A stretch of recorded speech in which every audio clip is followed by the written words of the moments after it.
जितने भी कष्ट आ जाए ना हमारे जीवन में, तो भगवान से मत कहना मेरे कष्ट दूर करो, भगवान से कहना भगवान और जितने कष्ट आना है आ जाए मेरे जीवन में, क्योंकि अभी मैं मनुष्य गति में हूं, मैं हर कष्टों को सहने की ताकत रखता हूं।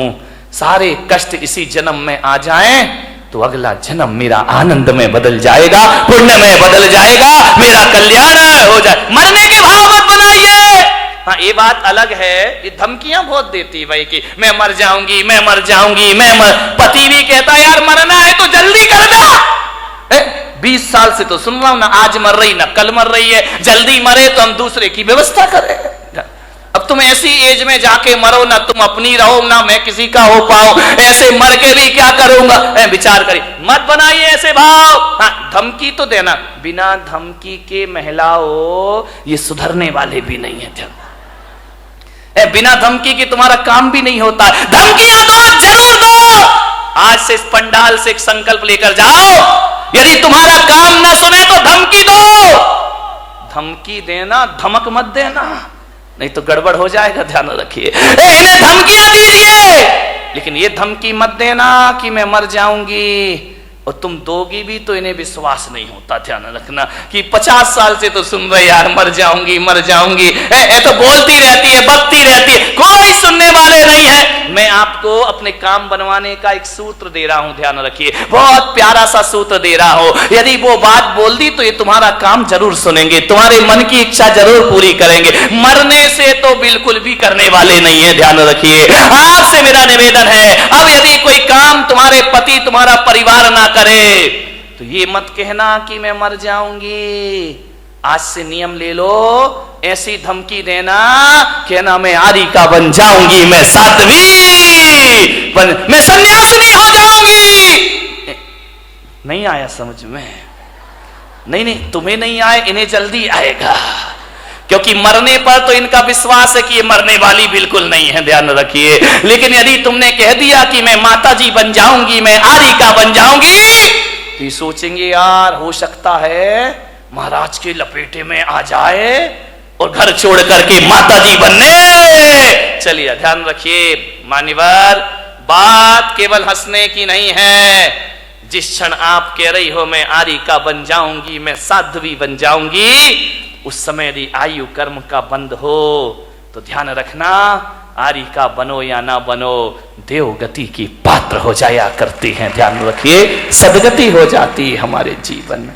जब बुरे भावों से दुर्गति हो सकती है तो अच्छे भावों से सदगति क्यों नहीं हो सकती है। जब जिंदगी से तंग आ जाओ तो आत्महत्या के विचार मत बनाना, संन्यास के विचार बनाना।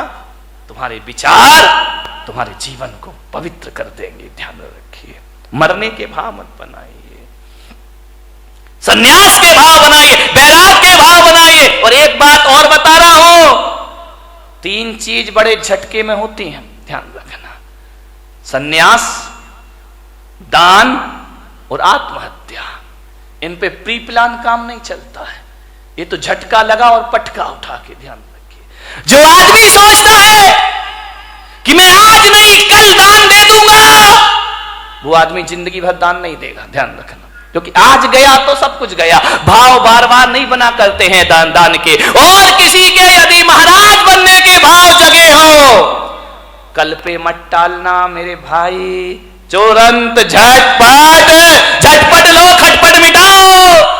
मैंने देखा है, मेरे से पहले के ब्रह्मचारी जो सीनियर हैं वो आज भी ब्रह्मचारी बने घूम रहे हैं। वो दीक्षा नहीं ले पाए, वो मुनि नहीं बन पाए, वो साधु नहीं बन पाए। क्यों? पुराना हो गया सन्यास, पक गया सन्यास। अब दीक्षा के भाव ही पैदा नहीं हुआ करते हैं, अब उनके भाव ख्याति लाभ के हो जाया करते हैं। विनयी महाराज बने, जब अपनी पूजा हो रही है तो महाराज बन के क्या करेंगे? ध्यान रखिए, विद्वान कभी दीक्षा नहीं लेता, पंडितों ने कभी दीक्षा नहीं ली, सन्यास नहीं लिया, ध्यान रखना। ये दूसरों को सन्यास दिलाते हैं, खुद का नंबर आता है तो खुद पीछे हो जाया करते हैं। एक पंडित जी मुझे मिले, अब वो इस दुनिया में नहीं है। उनकी जब पहली बार मुझसे मुलाकात हुई, उन्होंने कहा कि जब मैं ब्रह्मचारी था, उन्होंने कहा कि भैया जी मैंने 150 पंच कल्याणक करा दिए। कितने? 150 प्रतिष्ठाएं करा दी। मैंने कहा मैंने कहा 150 दीक्षा कल्याणक भी करा दिए? बोले करा दिए। तो मैंने कहा 150 बार भगवान के कपड़े भी उतरवाए होंगे? बोले उतरवा दिए। मेरे जैसा विद्वान नहीं। मैंने कहा पंडित तेरे जैसा मूर्ख नहीं है। बोले क्या? मैंने कहा 150 बार भगवान के कपड़े उतरवाए, तुझे अपने उतारने की एक बार भी सुध नहीं आई? और मैंने कहा पंडित मैंने एक भी प्रतिष्ठा नहीं कराई, लेकिन एक बार देखी और मेरे कपड़े अपने आप उतर जाया करते हैं। विचार करिए, सोच विचार नहीं। आचार्य विद्यासागर जी महाराज, उनकी दीक्षा हुई। महाराज अजमेर में थे, नए नए दीक्षार्थी थे, नई नई दीक्षा हुई थी। बड़ा प्यारा प्रसंग है उनका। और जब उनके पास एक विद्वान पहुंचा, विद्वान ने देखा महाराज की आदत है, नेचर में है, स्वभाव में है, कोई बनावटी जीवन नहीं है उनका। ध्यान रखिए, सिर उनका झुका रहता है, शुरू से ही झुका रहा, कभी नजरें उठाकर नहीं देखे। पंडित गए, विद्वान गए, पोथी पत्रा लेकर, महाराज कुछ नहीं बोले। क्या बोले? हमारे जैसे हो तो बात भी कर ले, वो तो बोलते ही नहीं। गए, बोले महाराज, उस समय नए नए दीक्षार्थी थी, नई नई दीक्षा हुई थी, 23-24 साल के रहे होंगे महाराज। उन्होंने कहा कि महाराज नंगे हो गए, कपड़े उतार दिए, कुछ शास्त्र मास्त्र पढ़े हैं कि ऐसे ही आगम पढ़ा है? महाराज कुछ नहीं बोले। अरे समय सार पड़ा है? महाराज कुछ नहीं बोले। बोले बस कपड़े उतार के बैठ गए, रोटियां मिल रही हैं समाज की, आराम से जय जयकार, ख्याति लाभ। समय सार पढ़ाए आपने। जब 3 बार उसने बोला तो महाराज ने कहा अब तो जवाब देना जरूरी, अब बहुत ज्यादा पानी सर से ऊपर हो रहा है। उन्होंने कहा बोलो पंडित जी, क्या बोलना चाहते हो, क्या पूछना चाहते हो? उन्होंने कहा समय सार पढ़ा है। महाराज ने कहा तुमने पढ़ा है? बोले हाँ। बोले कितनी बार? बोले 108 बार। बोले 108 बार समय सार पढ़ लिया? बोले पढ़ लिया। आचार्य से पूछा आपने पढ़ा है? महाराज ने कहा पंडित जी हमने तो 108 बार नहीं पढ़ा है, हमने एक बार पढ़ा और कपड़े उतर गए, और तुम 108 बार पढ़ रहे हो और आज तक कपड़े उतारने की सुध नहीं है, आज तक संन्यास की बात नहीं आए। क्या पढ़ा है तुमने? हमने एक बार पढ़ा और जिंदगी बदल गई। तुम जिंदगी भर पढ़ते हो, तुम्हारे जीवन में कोई परिवर्तन नहीं हुआ करता है। ध्यान रखिए, संन्यास झटके में होता है। जिस दिन भाव बने तुरंत फुरंत, प्री प्लान नहीं, आज नहीं। कई हैं लेंगे महाराज बुढ़ापे में दीक्षा ले लेंगे, अभी क्या पढ़ा बाद में ले। एक बच्चा मेरे पास आया, बोले महाराज मैं दीक्षा लेना चाहता हूं, आपके साथ चलूं? मैंने बच्चे को देखा, छोटा सा बच्चा था। बोले आपके साथ चलूं? मैंने कहा पक्का बता? बोले हाँ पक्का, मैं ब्रह्मचारी बनना चाहता हूं। बाजू में दादाजी खड़े थे 70 साल के। बोले महाराज इसकी बातों में मत आना। मैंने कहा क्यों, क्या हो गया? अरे बोले क्या पागलपन की बातें, ये इतना सा बच्चा कह रहा कि संन्यास लूंगा, दे मत देना महाराज। मैंने कहा क्यों? बोले छोटा है। मैंने कहा दादाजी तुम बड़े हो गए, तुम तो हो गए 70 के, अब तुम चलो। बड़े जाते नहीं, छोटों को जाने नहीं देते। अब करें तो करें क्या, विचार करिए। पहले का वो जमाना था, एक सन्यास लेता था तो उसके साथ 4-4 हजार लोग दीक्षा ले लेते थे। आज एक दीक्षा लेता है तो 4000 रोकने को खड़े हो जाते हैं कि काय को ले रिया है, पंचम काल है, क्यों बर्बाद कर रहा है, मत ले दीक्षा। बाहरे जमाना, जब बच्चा बिगाड़ते हो तो ख्याल नहीं आता, बिगड़ जाता है तो फिर महाराज तुम्हें याद आते हैं। ध्यान रखिए, सन्यास झटके की चीज, झटके की चीज। मन में भाव जगे, घर छोड़ देना। एक बात ध्यान रखना विठल भाई, विठला, घर, तुम ज्योतिषाचार हो ना, घर प्रवेश का तो मुहूर्त होता है। किसी ने मकान बनाया, वास्तु का मुहूर्त होता है, घर प्रवेश का मुहूर्त होता है। लेकिन किसी ज्योतिष ने घर त्याग का कोई मुहूर्त बताया है क्या? ध्यान रखना, घर प्रवेश का मुहूर्त है लेकिन घर छोड़ने का कोई मुहूर्त नहीं हुआ करता है। जब तेरी डोली निकाली जाएगी, बिन मुहूर्त के उठा ली। घर छोड़ने का जिस दिन घर छोड़ दो वही शुभ मुहूर्त हुआ करता है। इससे ज्यादा शुभ मुहूर्त दुनिया में कोई दूसरा। सन्यास के भाव आए तुरंत ले लेना, देर मत करना, कल पर मत टालना, आज ही कर लेना, अभी कर लेना, छोड़ देना घर। ध्यान रखिए, मान्यवर। दान तुरंत, भाव बने तुरंत बोलो। घर में गए तो भाव ऐसे गिरेंगे, ऐसे गिरेंगे जैसे आसमान से बिजली गिर गई हो तुम्हारे भावों में। ध्यान रखिए, दान के भाव तुरंत ले। आत्महत्या भाव बने, कौन बोला तुरंत कर लेंगे महाराज? ध्यान रखिए, आत्महत्या करने वाला सोचे कि चलो यार आज नहीं कल मर जाएंगे, वो आदमी कभी मरने। महिलाएं रोज बोलती हैं मरती थोड़ी है। ध्यान रखिए, विचार करिए, विचार करना, सोचना है। आत्महत्या करने वाला सोचे आज नहीं कल मर जाए, वो कभी मरने वाला बेईमान आदमी। लेकिन मेरा आपसे एक निवेदन है, बड़ी विनम्रता के साथ, दान और सन्यास की बात हो तो तुरंत कर लेना, और मरने के विचार आए तो कल पर टल देना कि आज नहीं कल ये काम करेंगे, आज अभी हमें बहुत जीना है, जिंदगी को जियो। मरने के भाव कभी मत बनाए, जियो कितने भी कष्ट आ जाए। सीता ने 1000 कष्ट सहन किए, मरने के भाव नहीं लाई। ध्यान रखना, कभी नहीं लाई, कष्टों को सहन करने लगी।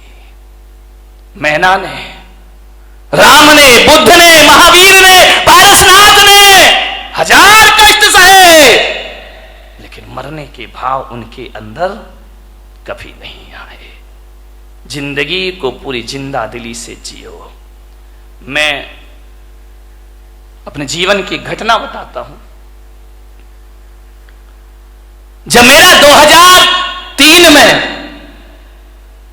चतुर्मास 3 या 4 में इंदौर में हुआ, और जब मेरा चातुर्मास इंदौर में हुआ, मेरे दोनों घुटने खराब हो गए।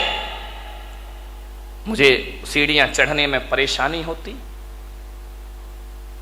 लोगों ने, डॉक्टरों ने कहा कि आप आहार में सीढ़ी मत चढ़िए, नीचे कमरे में आहार लीजिए।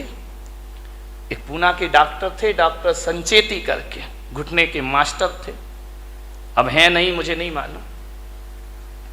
उनसे मेरी जांच हुई पूना में, MIR कराई घुटनों की। उन्होंने कहा घुटने खराब है आपके, इन्हें चेंज करना पड़ेगा। मैंने कहा उस समय मैं कितने साल का रहा होऊंगा, 35, 36, 37, 38 साल का। उन्होंने कहा आपके घुटने चेंज होंगे।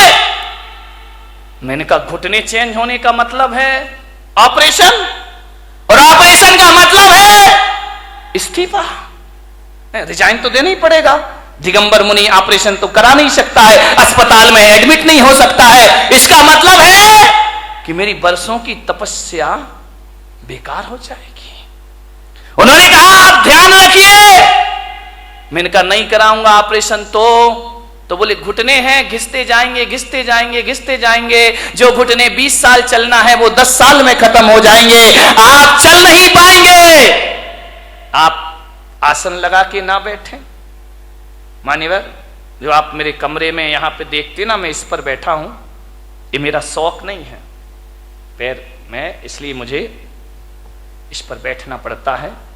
बाकी सिंहासनों से हमारा कोई मोह नहीं हुआ करता है, ये समाज की व्यवस्था है। उन्होंने कहा कि पैर मोड़ के नहीं बैठना, तकलीफ होगी आपको। तकलीफ इतनी बढ़ी, इतनी बढ़ी, इतनी बढ़ी, इतनी बढ़ी 2007 तक कि मुझे विहार करने में दिक्कत होने लगी। पैरों में भयंकर दर्द रहता। मेरा 2007 में सूरत चतुर्मास हुआ। वहां से मैं पावागढ़ के लिए गया, तीर्थ यात्रा करने के लिए। और जैसे ही पावागढ़ पहुंचा, 3500 सीढ़ियां पावागढ़ की, गुजरात में। मैंने कहा इतनी सीढ़ी मैं कैसे चढ़ूंगा? तो मैंने विचार किया कि कल सुबह भक्ति करके, पाठ करके मैं जाऊंगा पावागढ़, नीचे वाली सीढ़ी पे खड़ा होकर उस तीर्थ की वंदना कर लूंगा। मेरे पैरों में इतनी ताकत नहीं है। मैं गया, जैसे ही गया पहली सीढ़ी चढ़ा, मेरे भीतर से मन ने कहा जब लौटना नीचे ही से है तो 2 सीढ़ी और चढ़ लो, 3 और चढ़ लो, 10 चढ़ लो, जितनी चढ़ सको उतनी चढ़ो, वंदना का पुण्य अपने आप को प्राप्त होगा। मैं धीरे धीरे 10 सीढ़ी, 20 सीढ़ी, 25 सीढ़ी चढ़ा, यहां तक तो मैं चढ़ ही सकता था। मैं चढ़ा, मैंने कहा जहां तक बनेगा मैं चलूंगा। मैं गया, मैंने क्या देखा, एक छोटी सी बच्ची हाथ में चावल लिए, 5-6 साल की बालिका होगी, वो मेरे आगे आगे चल रही। मैं खड़ा हो गया, बच्ची ने कहा आओ महाराज, रुक क्यों गए? मैंने कहा बेटा मैं नहीं चढ़ पाऊंगा ये पहाड़। अरे बोले आओ महाराज कोई दिक्कत नहीं है, मैं चल रही हूं ना। छोटी सी बच्ची तुतलाते हुए बोली मेरे पीछे पीछे आओ। मैंने कहा वाह रे, सारी दुनिया मेरे पीछे चलती है, ये बच्ची कह रही मेरे पीछे पीछे आओ। मैंने कहा चल बेटा मैं चलता हूं। चलते गए, बोले आओ महाराज आओ। बच्ची हाँ खेलते खेलते सीढ़ियां चढ़ती गई, मेरे पीछे, मैं उसके पीछे पीछे चला गया। जैसे ही गया मेरे मन ने कहा कि बच्ची क्यों नहीं घबरा रही है 3500 सीढ़ियों से, मैं क्यों घबरा रहा हूं 3500 सीढ़ियों से। मैंने सोचा, चिंतन करते रहा चढ़ते चढ़ते। मैंने कहा मैं क्यों भयभीत हूं और ये क्यों भयभीत नहीं है। मैंने कहा शायद मैं इसलिए डर रहा हूं कि मुझे मालूम है 3500 सीढ़ियां चढ़ना है, और इस बच्ची को नहीं मालूम है कितनी सीढ़ियां चढ़ना है। ये जो भय है, ये डर है, मेरी सोच का डर है, मेरे शरीर का डर नहीं है। मैंने कहा ये बच्ची है, ये नहीं सोच रही कि अज्ञात भय नहीं है इसको, आगे क्या होगा ये बच्ची नहीं जानती है, वर्तमान में जीती है, ये चढ़ने का आनंद ले रही है, इसे नहीं मालूम पहाड़ कितने ऊंचे हैं। मैंने कहा चलो, जब एक 5 साल की बच्ची चल सकती है तो मैं क्यों नहीं चल सकता हूं, मैं भी चढ़ूंगा। लेते गई वो बच्ची, महाराज आइए पधारिए। छोटी सी बच्ची, मैंने माँ बाप से कहा इसे गोद में ले लो, बोली नहीं मैं पैदल चलूंगी। महाराज पैदल चल रहे हैं, 5 साल की बच्ची, मैं भी पैदल चलूंगी। अरे मैंने कहा बच्ची तू मुझे देख के पैदल चल रही है और मैं तुझे देख के पैदल चल रहा हूं, आओ दोनों एक दूसरे को देखे चलते गए। चल आपको विश्वास नहीं होगा, 2 घंटे में मैंने और बच्ची ने 3500 सीढ़ियां चढ़ ली उन पहाड़ की।